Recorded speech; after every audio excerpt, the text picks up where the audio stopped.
আসসালামু আলাইকুম। আমি রুমা মাহমুদ, আমার পেজ রোমাশালা স্কুল থেকে। সবাই কেমন আছো আপুরা? আলহামদুলিল্লাহ আমি ভালো আছি। 32 সাইজের এই ড্রয়িংটা দেওয়ার পর আমার অনেক আপু আছো যারা কমেন্ট করেছো, আপু শুধু কি মেজারমেন্ট দিলেই হবে? কোথায়, কেন, কি জন্য, কত নেওয়া হয়েছে আমাদেরকে যদি একটু জানাতে। দেখো, এখানে কামিজের ফুল মেজারমেন্ট দেওয়া আছে, তোমরা তো এটা পড়তে পারছো তাই না?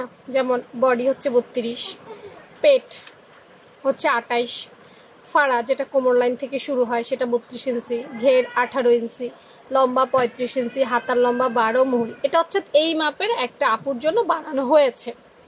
এটা একটা স্ট্যান্ডার্ড মেজারমেন্ট। এখন তুমি কিছু কিছু মেজারমেন্ট তোমার পছন্দ অনুযায়ী চেঞ্জ করে নিতে পারবে। আমি তো আর তোমার পছন্দ অপছন্দ জানি না, জানার তো আর সুযোগ নেই তাই না? এখানে গলার পাশটা 2 ইঞ্চি নেওয়া হয়েছে, অর্থাৎ এটা কাপড়ের পট্টি দিয়ে সেলাইয়ের পর আড়াইতে চলে যাবে, তাই এটা 2 দেওয়া হয়েছে। কাঁধলাইন এখানে 5 দেওয়া হয়েছে, কাঁধলাইন বা ফুটলাইন যেটাকে তোমরা বুঝো। পেছনের গলাটা 3 ইঞ্চি লম্বা দেওয়া হয়েছে, সামনের গলাটা 4 ইঞ্চি লম্বা দেওয়া হয়েছে। আশা করি এইটুক মেজারমেন্ট বুঝেছ। আর এই 6 ইঞ্চি মহড়ার লম্বা, ঠিক আছে? কাট ডাউন আধা ইঞ্চি চলে যাওয়ার পর কিন্তু এটা 5.5 টেকবে। আর 0.5 মানে 0.5 এটা হচ্ছে তালপাট কাটিং। যদি তুমি এই জামাতে তালপাট কাটিং করতে চাও তাইলে এটা করবা। বাকি হচ্ছে আমাদের বডি 4 ভাগের 1 ভাগ 8, 7, 8 সেম, এগুলো তো বোঝানোর মতো কিছু নাই।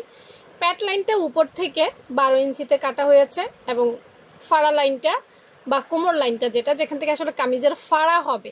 আমার এই ফাড়া নিয়ে অনেকেরই প্রশ্ন, আপু ফাড়া বলছেন কেন? আসলে কামিজের সাইড ফাড়া খুব গুরুত্বপূর্ণ একটা অংশ। কোথা থেকে ফাড়াটা স্টার্ট হবে সেই মাপটা বোঝাতে গিয়ে কিন্তু আমি এটা লিখেছি, কোমর লিখিনি। অর্থাৎ এক একজনের শেখানোর পদ্ধতি এক এক রকম, তো আমি আসলে আমার শেখানোর পদ্ধতিটা অ্যাপ্লাই করেছি, আর কিছুই নয়।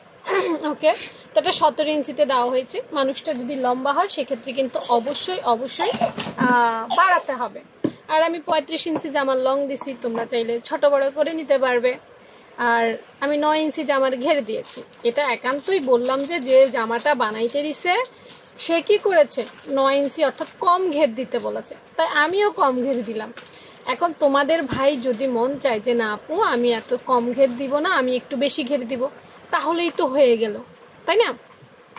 আর এখানে এক দেখে বলতে পারো ফোনে এক কেন জামাটার কোনাটা যেন না ঝুলে যায়, তো হালকা করে উপরের দিকে উঠিয়ে দিতে হবে এবং সেটা 1 ইঞ্চি পরিমাণ দিতে হবে, সেজন্য এখানে 1 ইঞ্চি লেখা।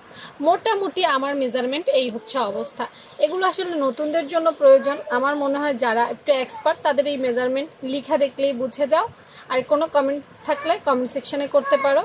আর অন্য কোনো কিছু জানতে চাইলেও আমাকে কমেন্ট সেকশনে কমেন্ট করতে পারো, অন্য কোনো মেজারমেন্ট আপনি খুব শীঘ্রই দেখিয়ে দিব। আল্লাহ হাফেজ।